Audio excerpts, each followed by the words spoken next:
creator of Turning Left for Less. For those that are on podcast, I'm actually sitting on a private jet flying to Dublin, courtesy of Lux Aviation.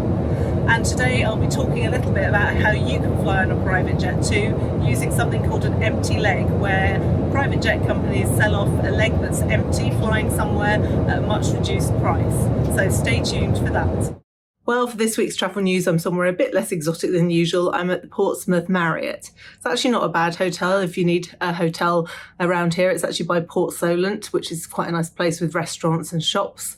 In the travel news this week, I'm afraid there's a lot of doom and gloom. It's mainly about strikes. I already spoke about the passport strike, which is going to last for 5 weeks. I have heard some further information now where it sounds like it's only around a quarter of the staff that are taking part that are members of the union. So although it will cause disruption, it does sound like some services will still be available, but at the moment we don't know the full details. We also heard that there will be a strike at Terminal 5, which is involving the security staff. The security guards will be striking over pay from the 31st of March to the 9th of April, so that covers most of the Easter holidays. It's unfortunate it's come to this, but to be honest, they get paid very little and Heathrow are constantly struggling to actually get enough security staff. They still don't regularly open the second lane in the first wing for British Airways there. And also the transfer security used to have fast track access and that seems to be closed a lot of the time. So it's obvious to me they don't have enough staff, and that's probably because they're not paying them enough. They do get paid the bare minimum, and I think that's a lot of the problem. As we know, in normal times, Heathrow make huge profits. So I think it's about time that they started paying some decent wages, and then they may actually be able to fill all the job vacancies and make it a more pleasant experience going through Heathrow. Because for me, it's definitely gone downhill severely since we've had COVID, and it would be nice for it to get back to normal. There's also more strikes coming in France, and today they are actually blockading the road into Charles de Gaulle. So just be very aware if you do have any French flights coming up that it could be an issue. Don't go by road to Paris if you're going to be there during one of the strikes. Obviously, there's plenty of other ways to get to the airport, so I'd definitely avoid that in case they do that again. I also mentioned about American Airlines reopening their first class lounge. One of my friends, Bieber Julie on Twitter, if you want to follow her, she was in there the other day, so now we've got an idea of what it's actually got to offer. So it has had what they call a light refresh, but it does look pretty much the same as before, so you're not going to notice any substantial difference. The good news is that they've got the Lindt chocolate bar back, so there's a little pick and mix if you fancy some Lindt chocolates. They also have what they call a champagne station. It only has Moet champagne, but it does have the Brut and the Rosé, so it's not the best champagne, but in Terminal 3 out of the oneworld lounges there's not really any serving particularly great champagne, so actually I don't think Moet is that bad. I think the best lounge for champagne in Terminal 3 is probably the Emirates lounge, but obviously you can't access that if you're flying on oneworld. So the new menu at American Airlines I actually thought looked pretty good for the first class lounge. It had a very nice cod dish that looked very well presented, more like fine dining. There was a vegetarian option, and the breakfast looked good as well. They had quite a few different varieties of eggs Benedict, and they also had avocado on toast. It was quite a small menu to order, but they do have quite an extensive buffet there.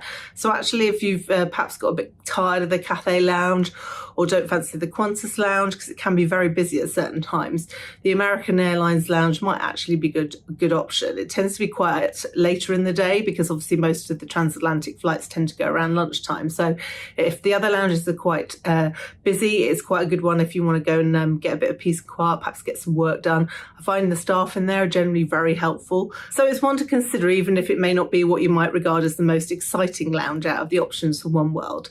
And I will do in a later programme a summary of what all the different options are if you're travelling from Terminal 3, so you can look out for that.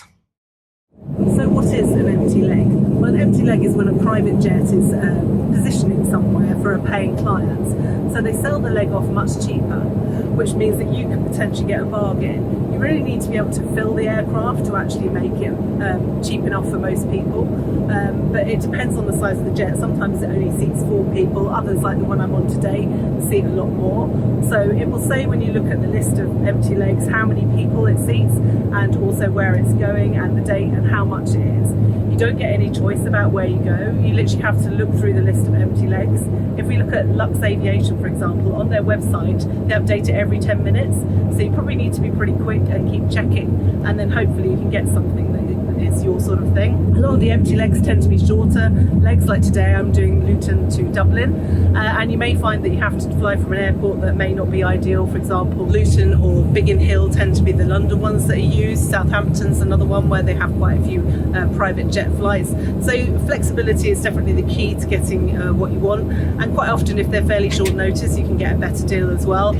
So definitely have some dates in mind when you have a look, and be flexible, and you might get a real bargain and get to sit on a private jet like I have done today, and it's been an amazing experience.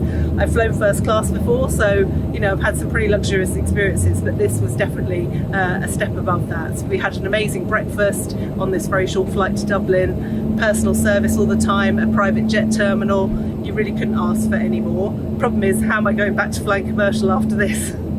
So I'm going to talk a bit more about travelling on a private jet. For those of you watching on YouTube, you will have seen a couple of clips of me sitting on a very nice Embraer Legacy jet, which happens to be the one that Prince Charles flew on, or in fact he was King Charles at that point. After the Queen had died, that was the first flight he took back down to London on that very same aircraft. So I was quite privileged to go on that flight. I flew on an empty leg with Lux Aviation, which is a private jet company who do charters, and they also sell off empty legs. So today I'm going to talk a bit more about empty legs specifically, and another option to consider if you fancy doing what I would call a private jet hybrid. So let's talk a bit about the private jet hybrid first, because that's probably the simplest option. Going to the US, if you happen to have some time to do some flying, it's actually one of the best places to do a private jet, because prices tend to be much lower there, I think, because there's more use of private jets, because obviously it's a massive country, and there's a lot of wealthy people there. So quite often you can get your empty legs cheaper there. But they also have another option, which is what, as I said, is more of a hybrid. So it's called JSX, and we have actually got a review of it on Turning Left for Less. So we'll pop that in the links below if you want to learn a bit more about it. It flies to various destinations, but the main route that you'd probably be interested in is flying from Los Angeles to Las Vegas. The prices aren't outrageous. I'd say I looked at it the other day and it's pretty much what I'd expect to pay in business class on something like American Airlines. I think it started round about the £150 mark one way. And that is like a private jet experience because it flies from Burbank. Now, this is a bit of a problem if you fly into Los Angeles main airport, because that's around 45 minutes in a taxi to get there. And there's not really a public transport way to get there easily, being America. So it's not necessarily an easy option. And it's quite expensive to get an Uber there, plus all the hassle at Los Angeles with Ubers as well. So just worth bearing that in mind. If you actually wanted to do that, you might maybe want to stay overnight and then stay somewhere closer to there, so it's not all just rushing there and being worried about the terrible LA traffic. That one is like a private jet because you fly through this private terminal, so it's not like going through massive airport like Los Angeles. Burbank's much smaller airport, so it's a much more personal experience. However, when you get on the jet, it does seat quite a number of people in a 1-2 configuration, so we're not talking a proper private jet experience. But for those that don't want to spend the money on a proper private jet, I think that's a good way to experience it. So I'll pop the link in below of the review and you can learn a bit more about it. In terms of an empty leg, this is probably the best way to experience a private jet. It's not going to be cheap, I'm not going to lie, but it's not going to be unaffordable for a lot of people for a special occasion, for example. So you may ask about prices. It's very hard to say because it really varies dramatically. And that's one of the things I wanted to talk about. For a start, if you're going to do it, you've got to be really flexible because quite often they don't release empty legs until much nearer the time. We're normally talking a month absolute maximum before the flight. More normally it's 1 to 3 weeks before.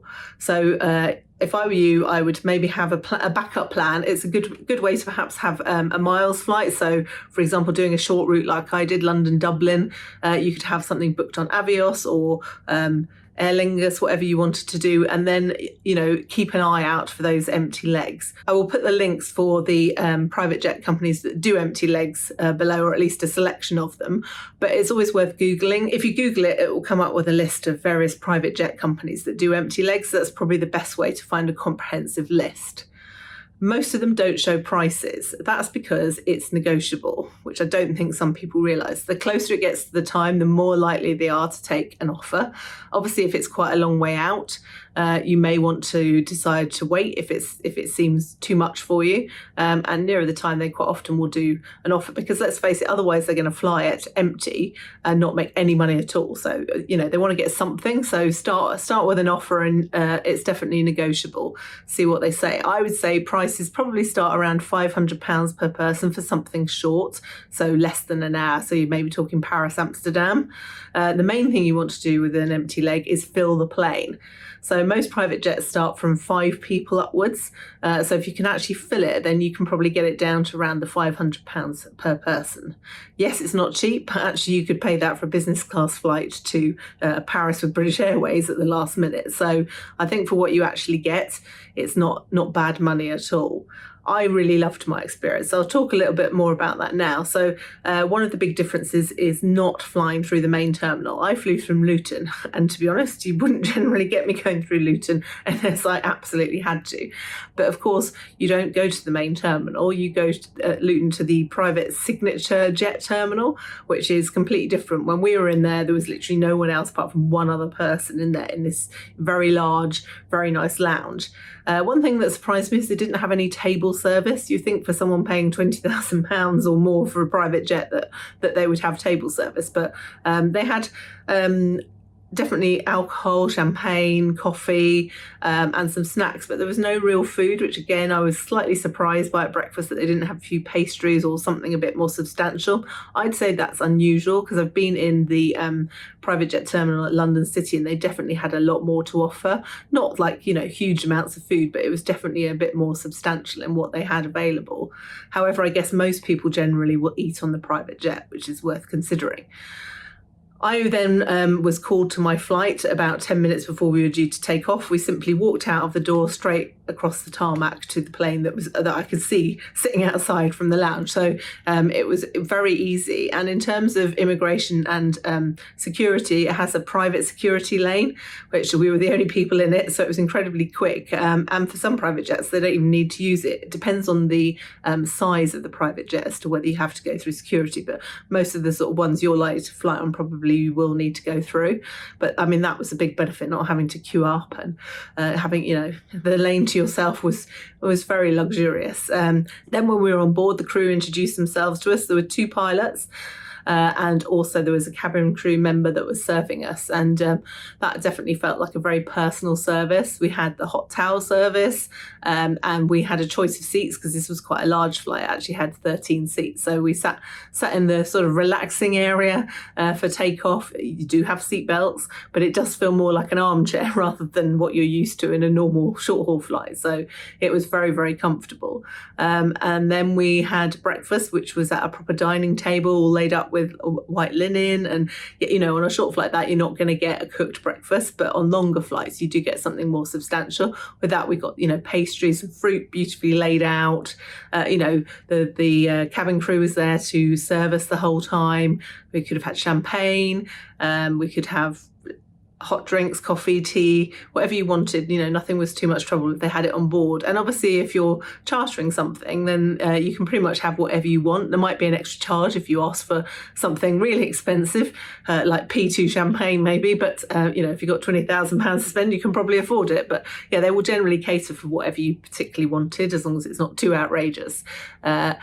And then when we came into land, we were able to go again to a private terminal. So at Dublin, they picked us up in a car because the private terminal was a bit further away from where we parked, interestingly, in between 2 Ryanair aircraft. And we went through the immigration channel with no issues at all. And it was just, pretty much straight out. We basically went through, they said, do you need transport? They called us a taxi. We sat in the lounge and waited. And then the taxi picked us up from straight outside. So, between touchdown and getting out of the terminal, it was probably like 5 minutes. And if the taxi had been quicker, we could have, if you had a car coming to pick you up, you could have been out within, literally almost walk straight out, which is, that's for me what you're paying for, apart from as an aviation geek, the experience of flying in a jet like that. It's you're paying for that personal service, that ease of getting through the airport, and for me that is priceless. It was just such a nice experience compared with what we're used to now in most airports, so it really was a once in a lifetime experience, and I'm really glad I was offered the opportunity as a press trip to see what it was like. So that's the end of my tips on private jets and how to get an empty leg. You can find all the links that I talked about below, but it's definitely worth looking at for a special occasion, and at least asking how much it is and seeing if you could bring it down to something that's affordable for you, because it's just, you know, an amazing once in a lifetime experience. My problem is now, how do I go back to flying normal business class? Having had that, it was certainly a bit of a shock on the way home when I had to fly British Airways economy after having experienced that. But yeah, it was an amazing experience, so I hope you all get a chance to do something similar at some point. Well, that's all for this week. Next week, I'm going to be talking about the oneworld lounges available in Heathrow's Terminal 3, what they've all got to offer, and which is the best one in my opinion. Until then, happy travels.